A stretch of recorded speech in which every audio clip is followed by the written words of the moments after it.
All right, y'all, welcome to the show. Welcome. I got a great show for you today. So we're going to get to Bernie Sanders finally grows a pair, steps up, says the right thing on the issue of Israel. But yet it has to be said, he's really, really late to the party, isn't he? So we'll talk about all that. Then we'll get to, we have new corruption allegations against Bob Menendez, and this guy is absolutely cartoonish in his corruption. I mean, he is like Nucky Thompson in the 1920s with how brazen he is with it. Then we'll talk about the upcoming Republican debate. Got some interesting tidbits on that. We have a devastating ad linking Donald Trump to Jeffrey Epstein. It shows just how close they were. And then later on in the show, we'll dive into the leaked strategy of the Biden campaign. We now know more of how they're going to run. So there's a lot to say about that as well. Everybody do me a big favor. If you do one thing watching this channel, please click subscribe. Helps us in the algorithm massively. Costs you nothing at all. It's definitely appreciated. All right, so without further ado, let's go ahead and dive into it here. Bernie Sanders calls for no more U.S. funding for Netanyahu's illegal, immoral, brutal, and grossly disproportionate war.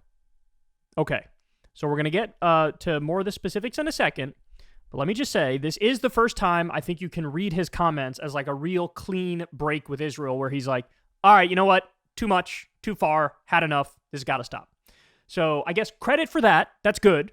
And I think he's actually the first senator to actually get to this place. There's been some senators calling for a ceasefire, and Bernie notably hasn't called for a ceasefire. But now he's actually gone further than just calling for a ceasefire. He's saying, like, I literally want to end U.S. funding to Israel. Okay. So I just need to show you, because fair is fair, objective is objective. This is what it took for Bernie to finally say, all right, no more U.S. money for this regime. 30,000 dead Palestinians, of which 27,681 are civilians. That includes over 11,000 Palestinian children who've been killed in the carpet bombing. Nearly 59,000 injured people, 104 journalists who've been killed, and by the way, many of them, there's tremendous evidence that they've been targeted on purpose, including their families. And then, I've showed you guys these numbers before, but this is how far down the rabbit hole we are. 316 schools have been damaged, many of them directly bombed. 236 doctors and nurses have been killed. I mean, we're witnessing an atrocity, the likes of which we haven't seen since literally Nazi Germany. The scope, the scale, the time frame, the types of bombing and damages, this is off the charts. It's off the charts. So I'm happy Bernie came to the right position, but also, let's be clear, it took 11,833 children who were carpet bombed before he said, you know what? You went too far. So here's what they say in Mediaite. Senator Bernie Sanders held nothing back on Tuesday in issuing a very strongly worded condemnation of Israel's ongoing war against Hamas in Gaza while urging the U.S. to cut off funding for the conflict. Quote, let me be clear. No more U.S. funding for Netanyahu's illegal, immoral, brutal, and grossly disproportionate war against the Palestinian people. Congress must reject any effort to pass $10 billion of unconditional military aid for the right-wing Netanyahu government. So let me just pause here to point out, this is good, but I get a little triggered now every time I see people be like, we must stop supporting the right-wing Netanyahu government. Guys, don't take my word for it. You go read what Yair Lapid has been saying. He's the opposition to Netanyahu. You go listen to his speeches. He sounds just like Netanyahu. Like, all of the top Israeli government officials sound exactly like Netanyahu. Like, the left-wing position in the Israeli government is, let's do an ethnic cleansing. Let's voluntarily relocate all the Palestinians in Gaza. The right-wing perspective is, nuke them or do a genocide. So I'm just, I know I'm being nitpicky here, but at the same time, I feel like it's important to point out, don't fall for the we really got to stop this right-wing Netanyahu government. It's like, even if he's replaced, they will probably continue down a very, very similar path. And we need to be clear, until the war crimes stop, of course there should be no support at all. We should be talking about sanctioning Israeli government officials. We should be talking about condemning them at the UN. We should be talking about genocide charges at the International Court of Justice, which, by the way, credit to South Africa, that's exactly what they're doing. All right, let's continue. Sanders, the only Jewish presidential candidate to ever win a nominating contest, said on X/Twitter, Sanders notably attributed the war in Gaza to Israeli Prime Minister Benjamin Netanyahu and the right-wing Netanyahu government, not to Israel in general. He should talk about the rest of the Israeli government because, again, they sound just like Netanyahu on this stuff. The Vermont senator's office released a full statement saying, quote, the issue we face with Israel-Gaza is not complicated.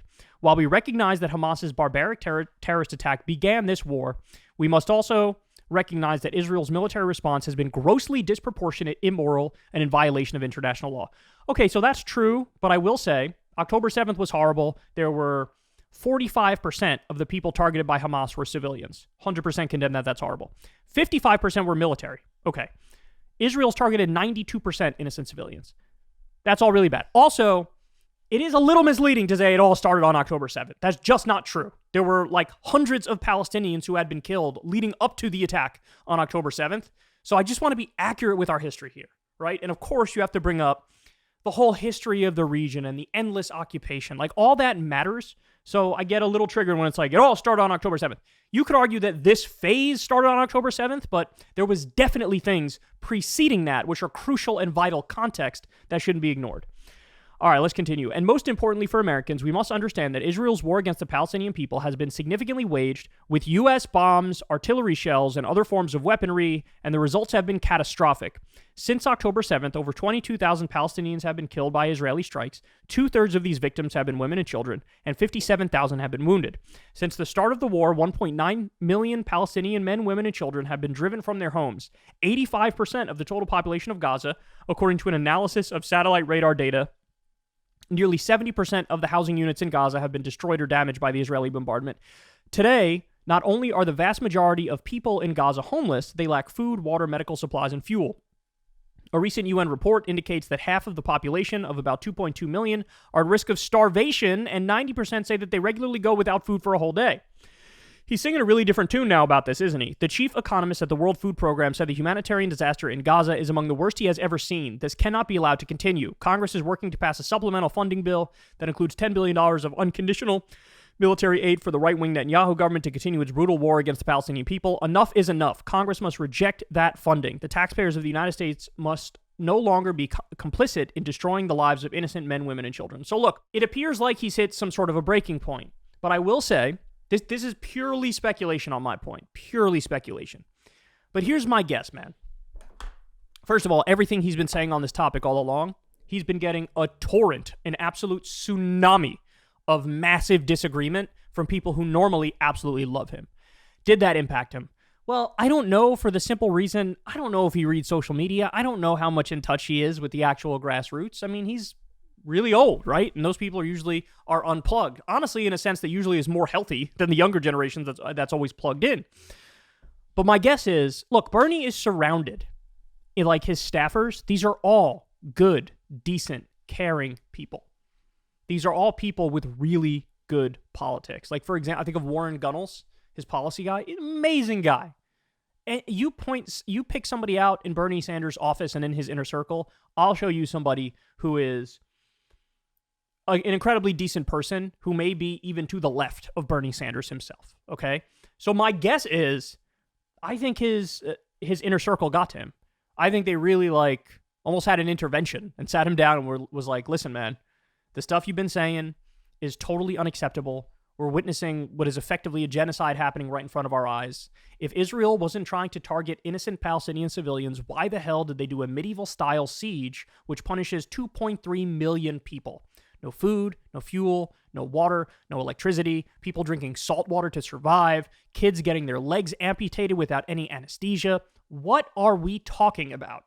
And you're going to go out there and push this narrative that Israel's doing a hunt for Hamas like it's some sort of shitty action movie from 2007 funded by the CIA? What are we talking about here? This is absurd. They are doing a campaign of extermination. They are trying, at the very least, to ethnically cleanse Gaza. That's what's happening. And so I think the people in his inner circle, maybe even his wife, got to him and were like, you're just wrong. You're just wrong. Here, look at this statement from Doctors Without Borders. Here, look at this statement from Amnesty International. Here, look at this statement from Human Rights Watch. Here, look at what the Secretary General of the UN is saying. Here, look at this commentary from top Israeli government officials calling Palestinians human animals. Look at these multiple top Israeli officials floating nuking Gaza. Look at how closely the stuff they're saying mirrors a Nazi rhetoric. Look at this. Look at that. And I think that after a while, it became undeniable to him. So now he's out there saying totally cut off the funding. He's 100% right about that. Again, I just wish there wasn't over 11,000 dead children already by the time he made that decision. But look, it's a complex issue, right? Because on the one hand, you always want to give somebody credit for coming to the right place. But on the other hand, you also want to be clear that we were already well past the point where this was absolutely unacceptable, like literally on October 9th, right? And here he is in January. Like, oh, okay, yeah, too much. So it's crazy. He's surpassed all the other senators. There were many other senators and congresspeople who beat him to say ceasefire. Now he surpassed them by saying cutting off the funding. That's good. But yeah, it's almost too little too late, because I'm at the point now where you should be having statements coming out where U.S. politicians absolutely support South Africa at the International Court of Justice trying to charge them with genocide, trying to charge Netanyahu and Ben-Gvir and Smotrich and Israeli commanders and generals with genocide, because that's what they're doing, right? So I would say no more money for Israel, no more funding, no more arms, no more weaponry, cut off all that stuff, allow the condemnations through at the United Nations, and at the same time, charge them with war crimes. Because if we don't, we've made a total farce of human rights and international law. And I want the Nuremberg Tribunal and the Geneva Conventions and international law to matter. I want it to matter. So I hope that it's not fake. We shall see. Hopefully they go down, and that's the stuff that U.S. politicians should be saying. But of course they're not going to, because where they are sort of guilty along with them, right? Because they keep greenlighting more money and more weapons as they see the genocide.